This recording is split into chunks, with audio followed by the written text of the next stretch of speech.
El día de hoy vi un dato sobre comercio que decía que a China se destina el 66% de la producción mundial de pera. Los chinos producen mucha pera, eso lo sabía. Países como Argentina también producen mucha pera. Estados Unidos también. Pero China el que más, y el que más consume en un 66%, 2/3 de todo el consumo mundial de pera. A modo de chiste, en mi cabeza se me ocurrió que quizás si comemos peras podemos llegar a ser una economía avanzada, tanto comercialmente como tecnológicamente, y crear tantas empresas fructuosas, justamente, valga la redundancia. A lo que voy. Esto me llevó a una idea, que es comparar datos porcentuales con datos absolutos, porque bueno, esto en números absolutos y en números porcentuales es un escándalo. Si nos cerramos en la base de los datos absolutos, números absolutos, es una barbaridad de toneladas las que consumen los chinos, solo los chinos.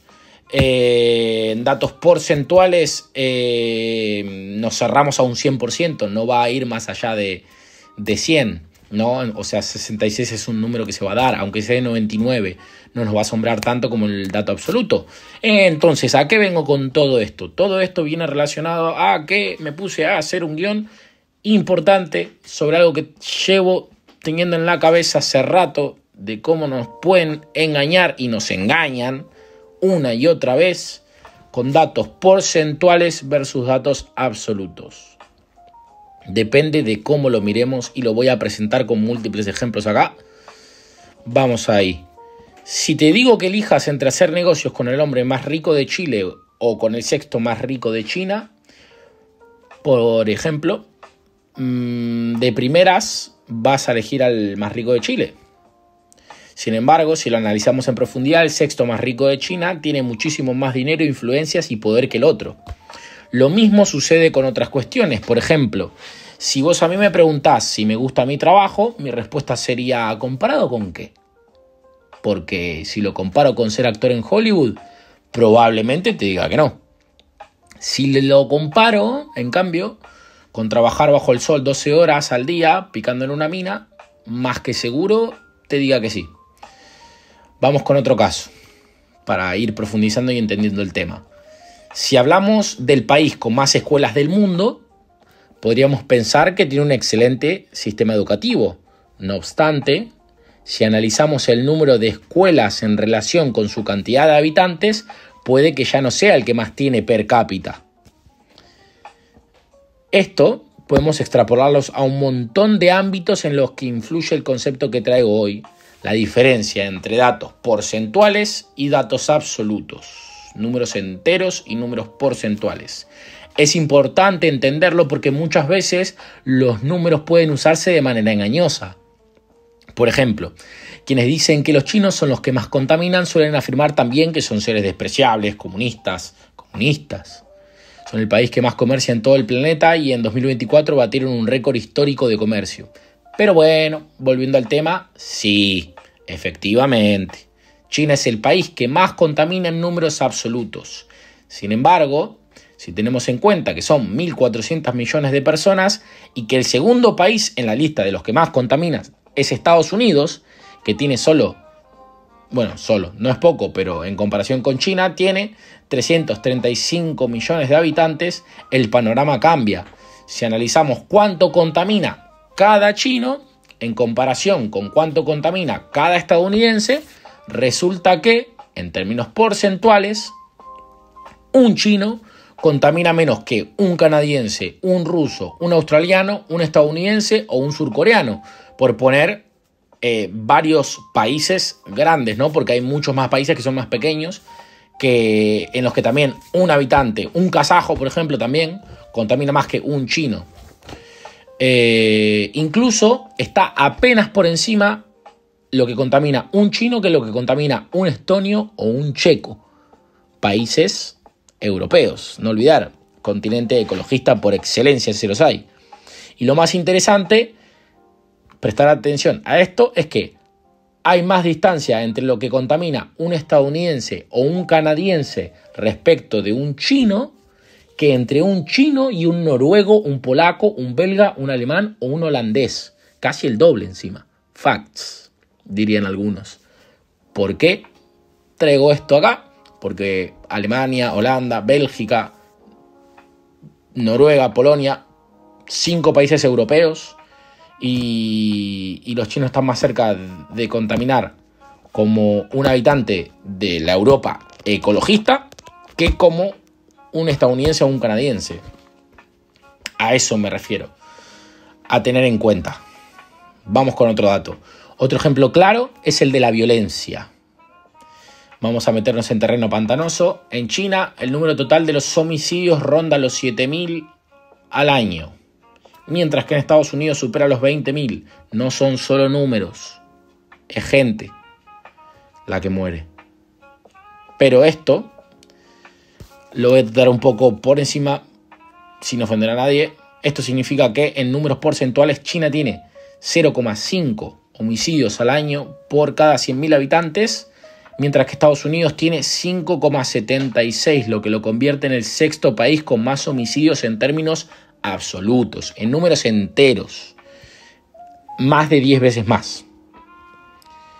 Mientras que China ocupa el puesto 12, a pesar, obviamente, de que tiene una población casi 5 veces mayor.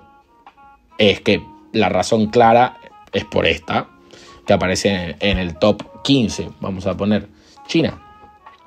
Si ampliamos la mirada, vemos que en el top 10 de países con más homicidios en números absolutos, números enteros, me voy a meter en el barro y voy a escupir mierda. Hay 4 países iberoamericanos. Iberoamericanos, latinos no. Ese concepto para mí es nulo. Iberoamericanos. Brasil liderando la tabla. México en 4ª posición. Colombia 7ª, detrás de Estados Unidos. Y Ecuador cerrando el top 10. Divino, divino. Si analizamos los datos porcentuales, voy a hacer cherry picking de los primeros 20 países que confirman mi hipótesis. En datos porcentuales, los primeros 20, si agarro los primeros 20 estoy haciendo cherry picking, parece un sesgo de confirmación, pero a lo que voy es que resulta que 8 de estos 20 también son iberoamericanos. En datos porcentuales, yéndonos de los absolutos. Ahí también se agrega Guatemala, Honduras y hay más países. No es solo por revolver en la mierda, sino porque estos datos reflejan una realidad que ya todos conocemos. Tenemos que ser gente de armas tomar y dejar de que nos tomen el pelo. Voy a otro dato. Por ejemplo, podemos decir que 750 de cada 1.000 personas en Iberoamérica, o 760 para ser más exacto, se sienten inseguras. 76% de la población en Iberoamérica dice sentirse insegura con respecto a la irrupción de su paz, etc. Algunos podrán ver el vaso medio lleno, ser positivos y pensar, bueno, hay 1/4 de la población que no se sienta así. Pero más allá de lo alto que sea el porcentaje, también es cierto que esta cifra no representa a todo el mundo, porque ni a vos ni a mí probablemente nos preguntaron. Ahora bien, para ampliar el panorama y ver que esto, por más de que a mí y a vos no te hayan preguntado, va peor. Según el informe del PNUD, del Programa de las Naciones Unidas para el Desarrollo, 6 de cada 7 personas en el mundo sienten inseguridad a pesar de los avances en el desarrollo tecnológico de seguridad, en defensa, en lo que se te ocurra.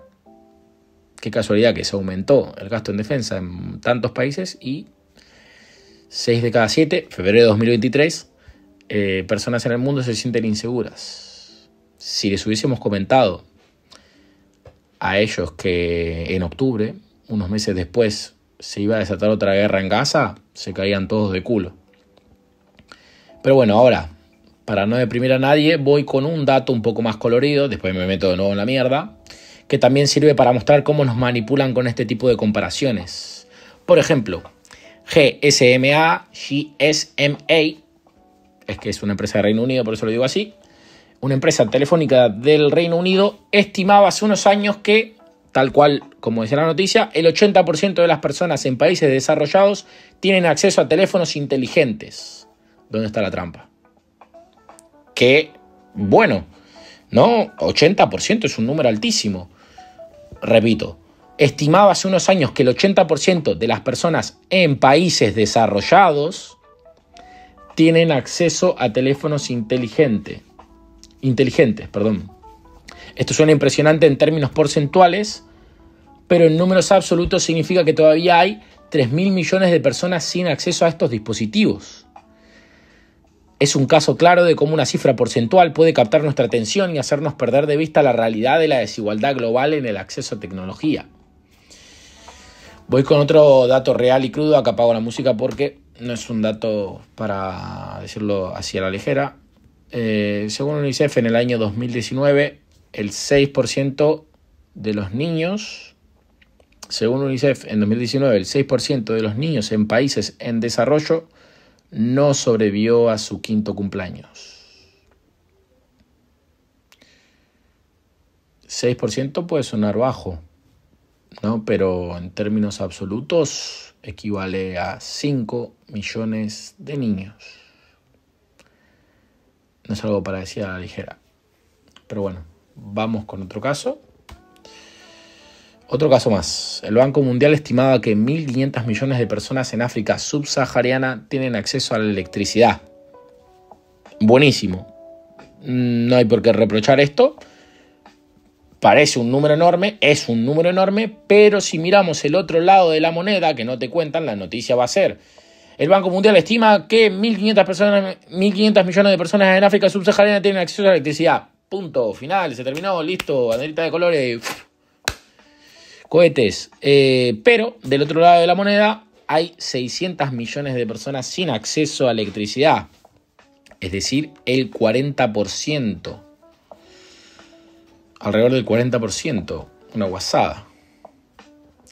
Voy a cerrar con un dato aplastante y con un cachetazo de realidad para una parte del mundo que genera muchas riquezas, pero también mucha pobreza al mismo tiempo, y me da rabia. El Departamento de Vivienda y Desarrollo de Estados Unidos reportó un aumento del 18% en la cantidad de personas sin hogar, homeless, alcanzando un total de 771.480 personas. El número total de 771.480 personas es un número gigante, como número absoluto, es enorme. Un 18% representa que en un año se sumaron 138.900 personas. ¡Wow! Para comprender la magnitud del total de las 771.480 personas, son 30.000 personas menos que la población total de una ciudad como San Francisco y 70.000 personas más que la población de la ciudad de Boston. Brutal. Si profundizamos dentro de ese total, 231.500 de esas personas son niños y jóvenes menores de edad. Es decir, que representan el 3%. Estos 231.500 niños y jóvenes menores de edad representan el 3% de toda la población menor de 18 años de España. De un país como España, que tiene casi 50 millones de habitantes. Entre el 7 y el 8% de la población de Lima, el 15% de la población de Guadalajara y el 59% de la de Montevideo. Uruguay, un país pequeño, Montevideo, una capital pequeña, pero el 59% no es un número pequeño para nada. En fin, todo es cuestión de perspectiva. No quiero que caigan en sesgos, por eso es que prefiero mostrar el dato, ejemplificarlo, ponerle un poco de onda, y me voy a despedir con una frase de Daniel Kahneman. Pago la música. Ganador del Premio Nobel de Economía en el año 2002, sin ser economista, por haber incorporado la psicología a la economía en lo que respecta al juicio humano y la toma de decisiones bajo incertidumbre. En su libro Pensar rápido, pensar despacio, dice: la forma en que se presentan los datos puede influir enormemente en nuestra percepción, llevándonos a tomar decisiones basadas en información incompleta o mal interpretada. Ténganlo en cuenta. La próxima vez que vean un dato, creen juicios para no ser engañados. Criterio. Muchas gracias y un saludo.